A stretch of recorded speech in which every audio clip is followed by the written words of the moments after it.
Welcome to The Great Detectives of Old Time Radio. From Boise, Idaho, this is your host, Adam Graham. If you have a comment, email it to me, box13@greatdetectives.net. Give us a call, 208-991-4783.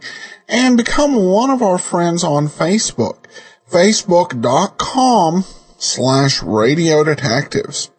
Well, speaking of Facebook, I asked our Facebook friends whether they would like to hear a radio series starring the recently deceased Mike Wallace.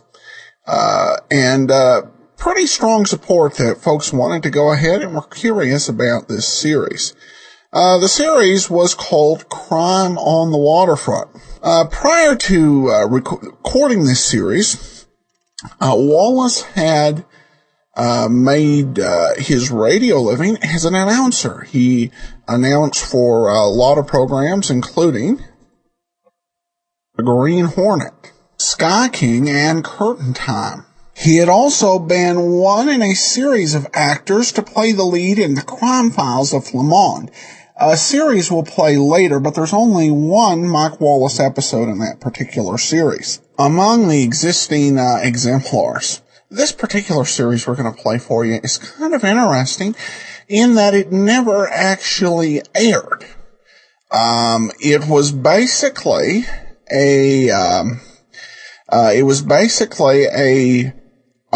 couple auditions that never actually got picked up.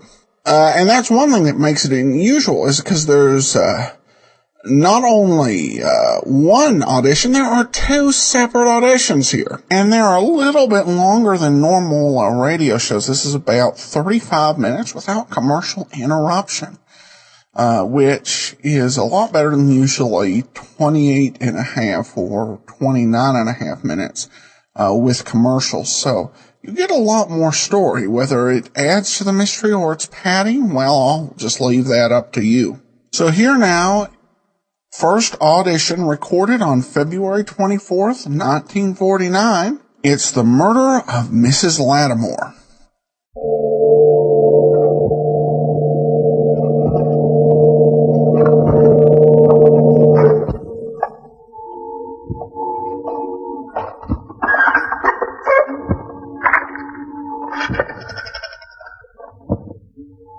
Waterfront. Kagle calling.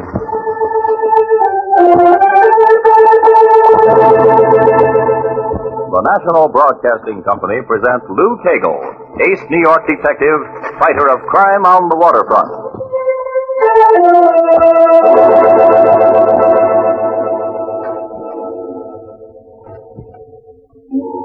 I'm Lou Kagle. Been around this waterfront off and on for 8 years now. Guess I'll never get enough. I don't know, just standing here on the pier, even at 6:30 in the morning, watching those noisy little tugs bring another liner in through all this North River traffic. Lights blinking through the fog, boat whistles. The long, low blast of another big baby coming in the narrows. Gets me. Every time. Then every so often, the department hands me a chance to see a big ocean liner dock. By that I mean they root me out of bed at 6 in the morning and they tell me to meet a certain man who's coming in on such and such a ship and be quick about it. At least that's how it was this morning. Not the worst assignment. Fact is, if it weren't for the frantic young lady with a press card in one hand and a pad and pencil in the other who keeps pounding on me on the lapel, I might even enjoy it. But she's June Sherman, she's my girlfriend, so she keeps right on pounding. But I can't do that. It's unethical. Oh, sure you can. Then finish by saying that he thinks his wife, Mrs. Lattimore, looks wonderful after a 3-month vacation in South America. That's what he'll tell you anyhow. In other words, you won't try to find me for me. Me, girl? A police lieutenant combs through a mob like this to get a statement for your paper from a broken-down diplomat? Who do you take me for, Charlie Knickerbocker? Everett Lattimore is not a broken-down anything. He's an ex-ambassador, a prominent lawyer, and very good copy. All right, then why don't you go and look for him? I've spent half the morning looking for him, but the paper sent me down here to interview his wife. So all I ask is that while I go aboard with the rest of the press to find out if she enjoys the sea voyage, you keep an eye peeled. Glad to. And if you should see Mr. I'll Lattimore, tip my hat and keep on walking. Look, the police department doesn't pay me to boost your circulation. I am here this morning to see that nothing happens to an ex-thug by the name of Patterson who's been out of the country for 8 years. And that's all I'm going to do. Look, you've told me this 3 times and it's still ridiculous. Since when have the police taken to protecting racketeers? Patterson's life has been threatened by a former mobster of his, a man named Landry. Miss Sherman, you've heard of crime prevention? I've heard of it. Oh, well. For that, tomorrow night you buy your own ticket to the hockey game. Oh, I'm beginning to understand.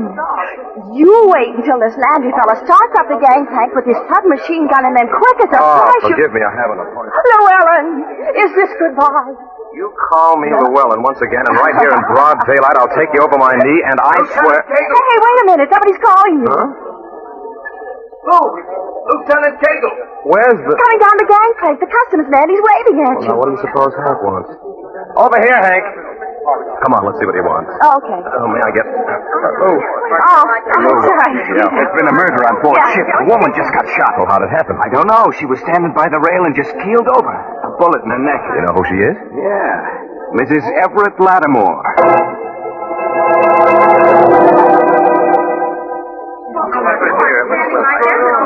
All right. Keep back. Will you all please keep back?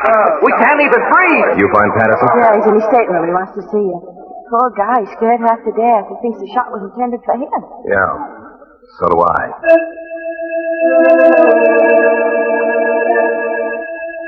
Patterson's scared. So scared he won't let me into his stateroom until I show him the badge. June and I take a few minutes to cool him down, and then I ask how much he remembers of what happened up there before Mrs. Lattimore was shot. Enough to convince me if I don't get police protection, I'm as good as dead. Landry said he'd get me. He's out to do it. Is Mrs. Lattimore standing near you? Yeah. In fact, I've been talking to her. You knew her? Not very well. Her husband was my lawyer on a few things long time ago. They met once or twice. What's Landry got against you? A bad break. You left for South America, and he went to jail. Okay, isn't that a bad break? Where was Mrs. Lattimore standing when she was hit? Against the rail. I don't know what you're asking all these questions for. It's as plain as day. Landry took a pot shot at me from a pier and hit her instead. I say that the man is killed crazy. If you don't round him up, he'll try it again, and he'll keep right on trying until he gets me. It's probably Hank. I'll get it. Hello? Yes, he is. Oh, just a minute. It's Hank. He says Mr. Lattimore just came aboard. They had to tell him. Let me take it. Hello, Hank. Where are you calling from? Lattimore there? You identify the body yet? He did, huh? Do you think he could stand to answer a few questions? Well, I'll drop by just in case. Okay.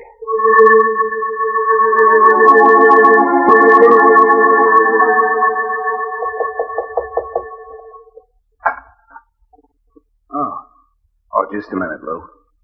Mr. Lattimore, if you want anything, I'll be right outside the door. Thank you.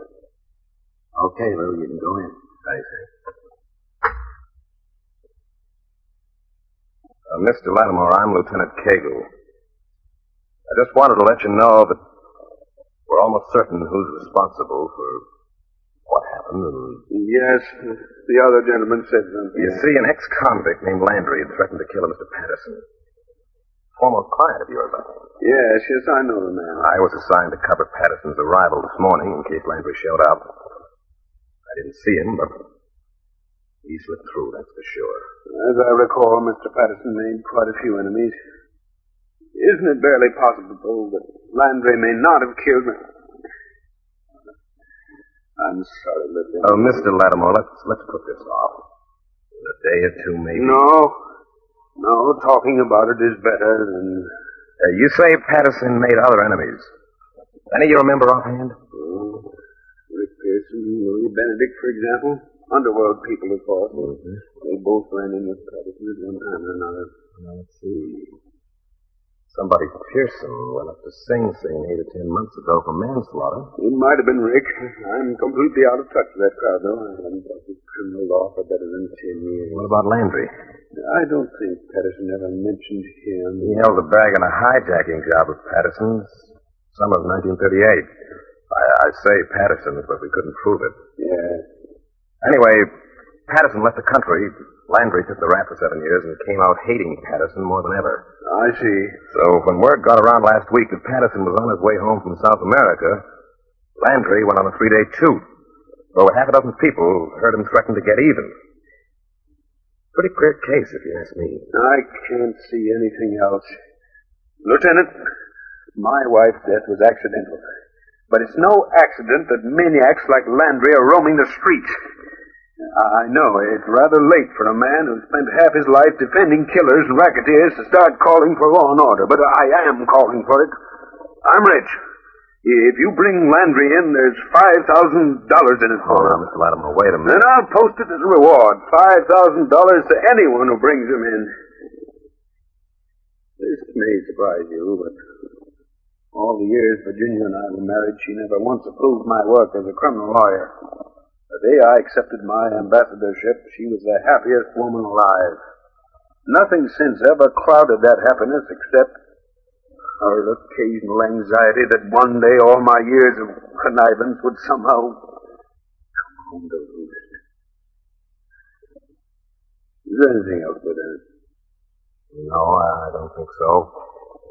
About your wife's personal effects, clothes, jewelry, we'll have them sent to you if you wish.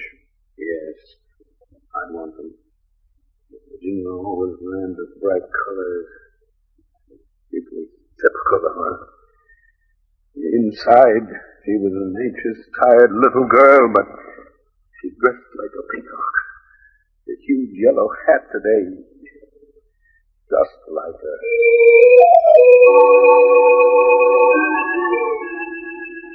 It's close to midnight before Landry's in the net. We bring him to headquarters, check his alibi, and for the next 6 hours we take turns at trying to trip him up, but it's no good. He's covered and we can't shake him. Then after breakfast, June drops in, just in time to watch our teleprinter blow the rest of the case to pieces. Well, that's all. Pearson's been in jail since last March. Benedict hasn't left Chicago for 2 years. Brings us right back to Landry. And the big all-night denial. Why not? No weapon, no witnesses. They'd laugh us out of court, and Landry knows it. I love the ballistics report. Hmm? Well, how do you get a high-powered rifle into action on a crowded pier without being seen? That's out. Shot was fired from a point on shore about 100 feet off the ground.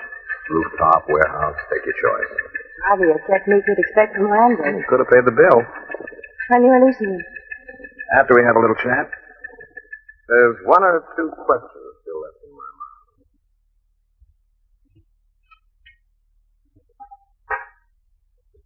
The lawyer showed up yet? You don't need one. Lock up, Joe. I'll be a few minutes. Okay, Sit down, Landry. Well, we've decided to turn you loose. Well, finally coming around. Wait a minute, let me finish. There's a small matter of $1,000 for bail. I got it. And something for you to think over.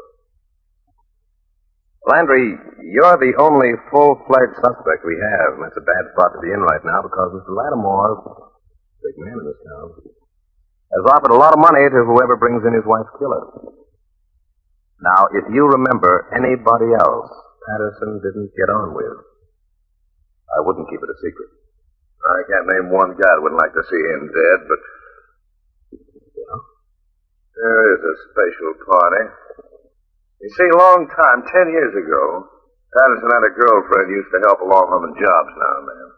Pretty, had some class, finally broke out of it and hooked her husband. A lot older than she was. Plenty of money. What was his name? Name of Fenwick. Yeah, a guy named Fenwick. Paul Fenwick? Yeah, department store. So Patterson got wind of it, saw a chance for some fast dough, and wrote Hazel a few letters. blackmail. Mom's been tapping her for years. Little here, little there. How much? Over 15 grand. She's ready cash. It'll be his first stop in town. See if I'm wrong.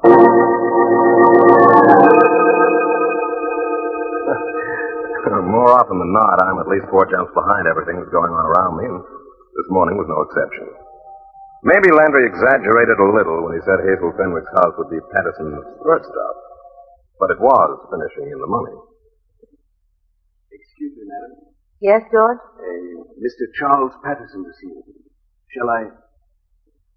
Is anything the matter, Mrs. Fenwick? No. Please show him in. This way, sir. Hello, Hazel.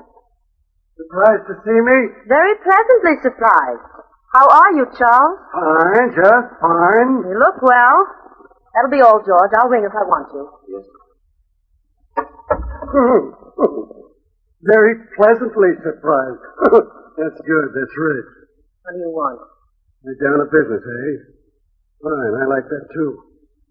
Ought to make up for how you fell down on our bargain while I was away. What do you mean? I didn't peg you for a welcher, Hazel. Welcher. This is another shakedown.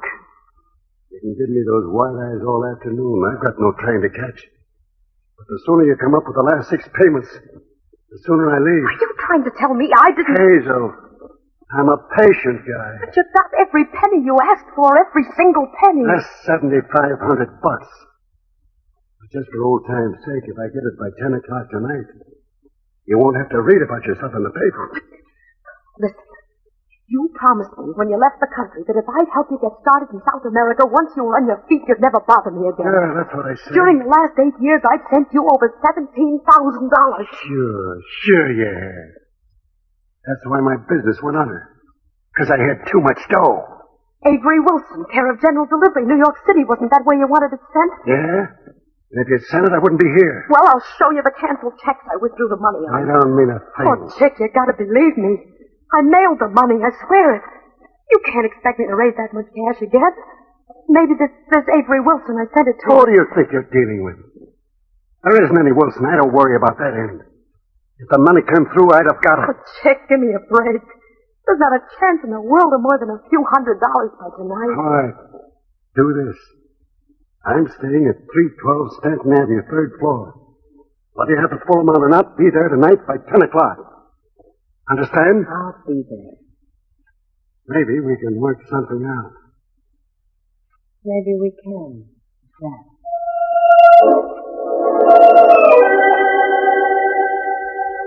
Things are quiet enough the rest of the day. About 8 p.m. I knock off, have a sandwich, take in the hockey game with June. By midnight, we're ready to put on the feedback again, so we stop in at Charlie's place down near the river. You want onions, Lou? Yeah, but no pickle. Take the pickle. I'll eat it. Coffee all around? Black for me. June? Cream and sugar, Charlie. 2 lumps. Primo here is now leaving the welterweight division. Cream and sugar. Take the pickle. But, Lieutenant, this hamburger's so much better than the one you bought me for dinner that I just can't help myself. More reasonable, too, don't you think? Look, girl, if it's the Waldorf you're after... Come on, don't fight. Finish telling me about Patterson. Well, that's all there is. One of our men saw him going to Mrs. Fenwick's house late this afternoon. Half an hour after he left, she called a cab, went out herself. Came back in time for dinner. Where'd Patterson go? Straight to his hotel. Hasn't been out all evening. But he's waiting for some dough to show up, huh? Might be. Can't you arrest him for blackmailing her? You get her to sign the complaint. I'll arrest him. Fat chance of that, huh? Hello? Yeah, hold on. It's for you, Detective Richards. I'll take it. Hello. You what? Yeah, sit tight. I'll be right over. Hey, what's wrong, Lou? Patterson. They just found him lying on the floor of his room with a bullet in his back. He's dead. Detective Richards, the young plainclothes man we have keeping an eye on Patterson's place, is standing on the curb when June and I pull up in a taxi. He picked up the idea somewhere that the killing's all his fault and that he'll be back in harness by sunrise. As we start up the stairs inside... Dead man's room's on the top floor, huh? What? Yes. As usual. Beg your pardon, miss? She's worried about losing weight. Come on, let's go. Be careful of the banister. There's slivers all over it. Richards, was Patterson dead when you found him? Yes, sir. About 1:30 it was. Still warm, though. When was the last time you saw him alive? A little after 11 o'clock. We went across the street with some cigarettes. Hey, fellas, the pace. I can't keep up the pace. You're not smoking enough. Yale. Undoubtedly Yale. Anyone else go up to his room besides you tonight? No, sir. Not from outside of the building. I'm sure of that. What about the shot? You hear it fired? Not a sound. And it's been quiet. Plenty quiet around here tonight. Silence should fix that, though. Who'd you get to stay with the body? Patrolman Jameson. The landlady went out to flag the prowl car for me. And then you didn't call me until after Jameson relieved you, huh? No, sir. I didn't think I'd leave the body alone. Okay, did you? Oh, which room is it now? It's down here, the second door. Jameson's inside. I'll be right with you. You gonna make it, Missy? Fine. Don't quit. Come on now. Just a few more steps. June will remember this. June will hold this in her pretty little head for some time. You betcha. Phew. Everything okay, Paul? Just fine. How are you, Lieutenant? Hello, Jason. Evening, man. Good evening, officer. Well, there he is. Has that window been open all the time? Oh, yes, sir. Nothing's been touched at all. That's right, Lieutenant.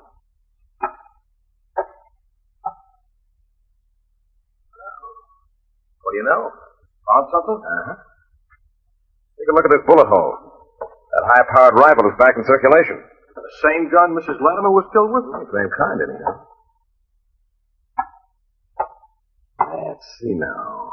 If I wanted to shoot someone standing in front of this window, what would be the best spot in that apartment building across the street to do it from? The floor just opposite this one. Yeah, but on short notice, that'd mean going through a landlord who might identify me later. So if I were really hot stuff with a rifle, I'd set up on the roof and wait till the target walked across my sights. Yeah, but Patterson was shot in the back. He's lying face down. Yeah, but you see how his knees are kind of doubled up under him? Oh, yeah. Patterson's pretty tall. If he'd been standing out, the bullet would have broken the window before it entered his back. The window's okay, so he must have been sitting on the sill with his back to the street when he was shot. Oh, by then. Richards, does headquarters have a report of this yet? Oh, no, sir. After I called you, I came right back here. How about you, Jameson? Yeah, I didn't even know it was a murder until Detective Richards told me, Lieutenant. Okay. Junie, you run downstairs and get Charlie on the phone. I will. Now, look, tell him to forget I said that Patterson was shot. In fact, tell him to forget we were near his hamburger joint tonight. What's the deal? We five are the only people absolutely certain that Patterson's dead. The murderer knows he went down, but it didn't have to be fatal. If the story goes out that Patterson came off with nothing but a flesh wound, I think we just might get another visit from the killer. That's very old stuff, Lieutenant. Whoever shot Patterson was in a rush. Much more so than the person who killed Mrs. Lattimore. You're looking for two killers? I didn't say that. Well, of course you didn't say that. I simply Will you asked please him... call Charlie? All right. Would you believe it? Occasionally we have talked about marriage. Well, anyway, presuming we get the authorization, here's my plan for what it's worth.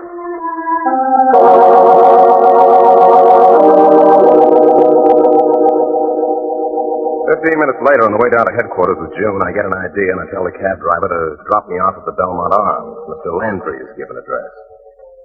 I am just crossing the lobby when Landry steps out of an elevator with a suitcase in his hand. Oh, good evening. Oh. You looking for me? Mm-hmm.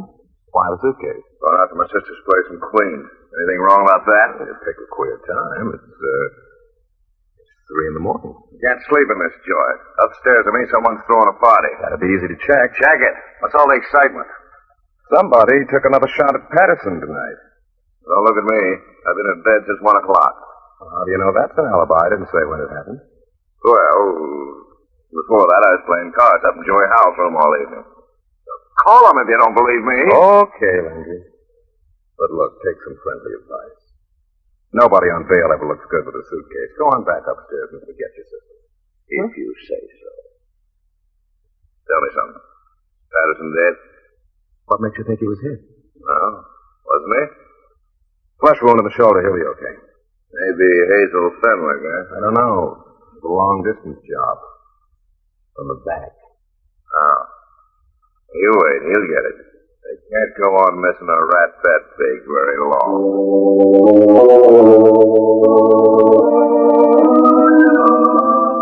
I'm up the rest of the night selling a bill of goods to my boss, Captain Lawrence. As far as he's concerned, keeping Patterson's death in the QT is mostly kid stuff and not likely to settle anything.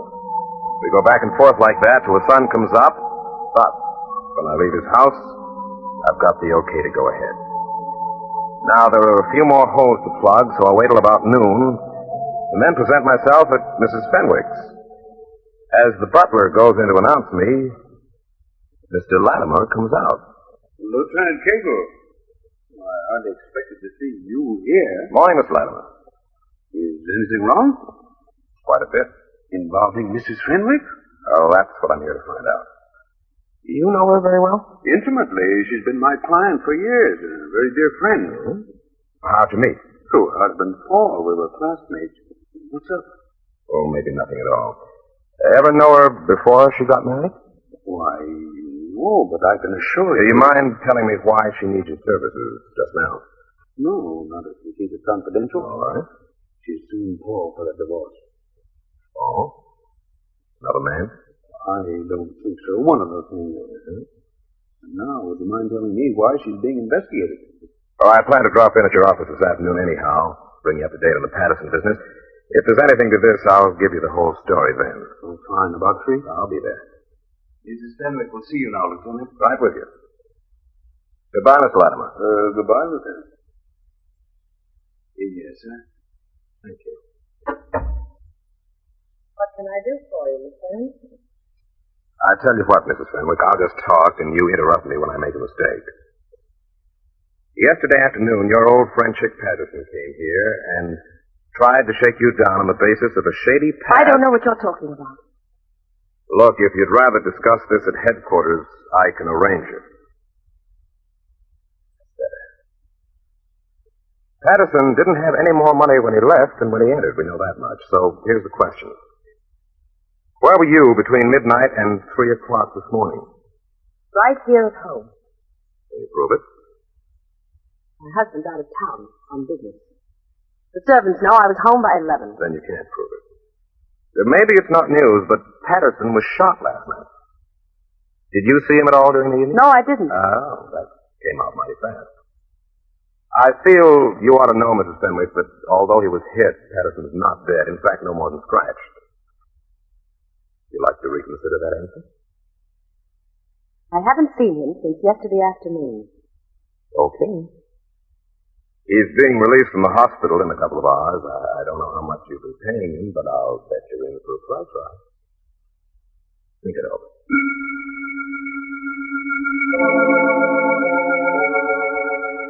I arrive at Lattimore's office right on schedule. Come in, Lieutenant. You're quite punctual. I try to be. Have a chair. Thanks. Did you know Patterson was shot last night? Well, I should say not. Whatever happened? Same as before, long-range rifle. He was standing in his room near the window. Good heavens. Was he killed? No, it shattered a bone in his arm, but he'll be okay. He wasn't discovered till close to an hour after the shooting. Lost a lot of blood. You still suspect Landry? Yeah, but he had an alibi for last night. Well, does it hold? I can't say. It's still in the mill. Lieutenant, would your visit to Mrs. Fenwick in any way connected with this case? I'm not sure. She's been a good friend of yours for a long time. Yes. Did you know that she used to work for Patterson? Hazel? You must be mistaken. Years ago when she was a kid. We've checked every acquaintance we could find. What? You can hardly suspect her. We generally suspect everyone. But it needn't get out. Oh, Lord, no. It would ruin her. Especially with the divorce settlement pending. I wish there was some way we could be certain. Oh, I'd forget it.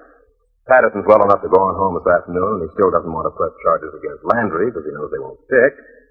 Mrs. Fenwick never be called in except maybe at a trial, so rest easy. I can't impress on you the calamitous effect such a scandal would have. Look, it'll be okay. The odds are 1,000 to 1 you'll ever have to talk to another police. But my job is to run down whoever happens. Yes, of course. And no matter what it may cost any of my friends.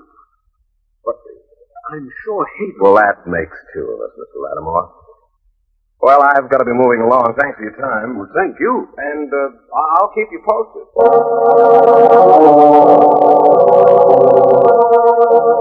It was set now, set and ready to roll. Landry and Hazel Fenwick thought Patterson would be back in the open by sundown. Lattimore was disarmed enough not to scare Hazel, if it was Hazel, out of trying to finish what she'd started. And Uncle Lou had, as usual, taken too big a mouthful for himself.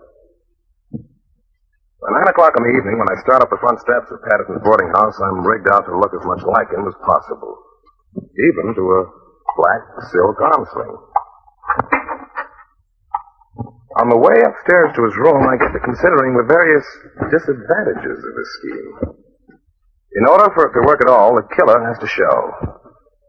And what kind of a killer do you draw up so soon after his original try failed? A nice desperate one, complete with sharpshooter's badge. And it doesn't make me feel any safer to know that I'm in this thing all by myself, either.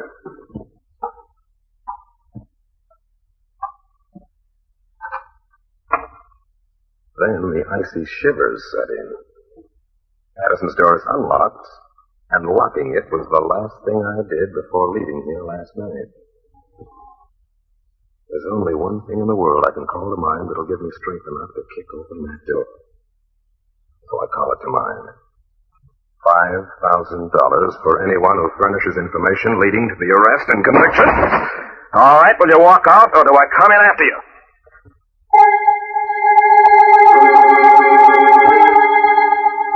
Empty.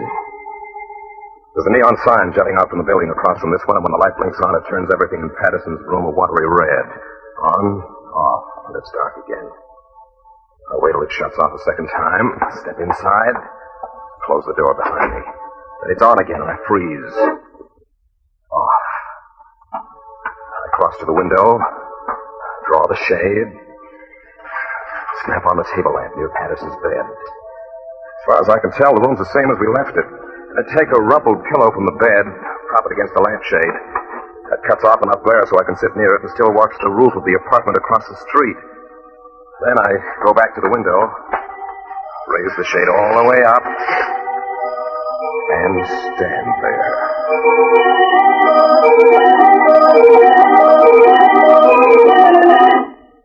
No customers. Just the red and black of the neon sign. On. Off. On. So I plump myself on the far edge of the bed, take out a deck of cards, and begin a game of solitaire, keeping as much of an eye as I can on the stretch of rooftop through the window. I see it perfectly when the light blinks on, but while it's off, somebody could roll up a cannon on me and I wouldn't know it. 10 minutes drag by. 20 minutes. Still no bid from the killer. Maybe it is kid stuff. Maybe I've...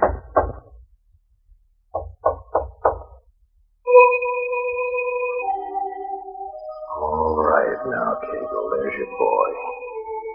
Come on, get cool. Get that gun handy. Now wait. Just wait it out. They're hungry enough to come all the way in for you. All the way. Lieutenant Kagle. Mr. Lattimore, let me in. And put down that gun. You should have your head examined. What kind of wild-eyed... Come on, step inside. You'll wake the neighbors. You surprise me, lending yourself to a foolhardy ruse like this. I could barely believe my ears when I heard Patterson was dead. If it's not asking too much, how did you hear it? The district attorney's office isn't exactly unknown to me. That, however, is not the point. I'm here to insist that you abandon this reckless masquerade immediately. Haven't enough people been killed? You want the murderer, don't you? Of course I do. But setting a trap with human bait is a little too much.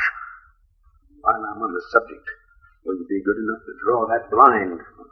Posing as a target may appeal strongly to you, All right. Now, will you just tell me what...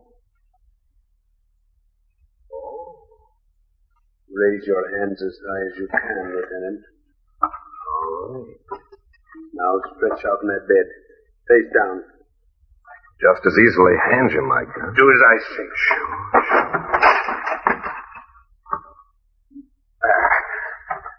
You can get up now. That's a queer-looking rod you've got. What's it called? This pistol's name isn't half so interesting as its muzzle velocity. Just like your high-powered rifle, huh? And even at close range, no powder burn. You're thorough. They find me, and it looks like another long-distance job. That's very thorough. I'm surprised you slept so early in the game. I remember, Lieutenant. The yellow hat my wife was wearing. I saw through the telescopic sight when I shot her. Yes, if it hadn't been removed before you identified her body, you could have stopped last night after you got Patterson. I suppose so. Would you mind moving over toward the window, Lieutenant? Not a bit. Tell me, did you kill your wife because she held the purse strings, or did she know about you and Hazel? A little of both. Now put your right hand behind you and edge the window shade up very slowly. Sure. I said slowly. And keep the other hand up in the air. I got you. With Patterson, you were afraid he'd tell Hazel you were the go-between on his blackmail racket. She wouldn't have liked that, you stealing so much dough from her. No, she wouldn't. Run the shade up a few inches more, please. You want it just above shoulder. Like about here.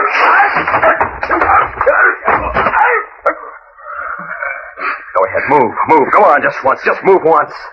This is no silencer, see, Lattimore? Kagle, don't shoot. Please. I won't move, Kagle, I promise. Come on, get up, Lattimore. It's all right now. Get up. No one's gonna shoot you.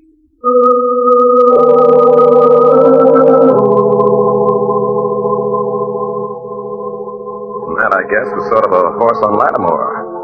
Walking him back downstairs instead of shooting him up because you get the same effect so much easier by simply offering the gentleman a chair.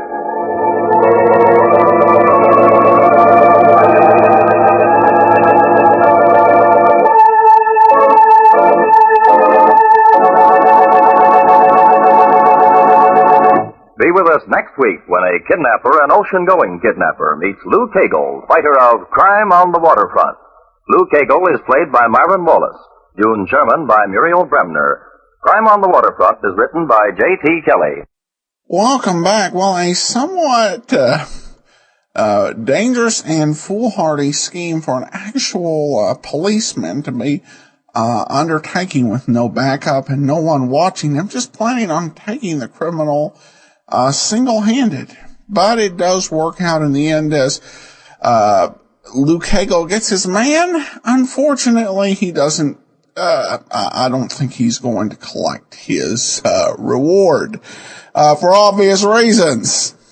But overall, I thought it was a good series. I think the main reason it didn't make it is you just had, it was as Jim Widner said, you just had a glut of radio programs on the air, detective shows, and it did not leave a whole lot of room for new shows, particularly when the star would be someone who was not nationally known. At this point, Wallace was based out of Chicago, so a lot of his programs were more regional in appeal.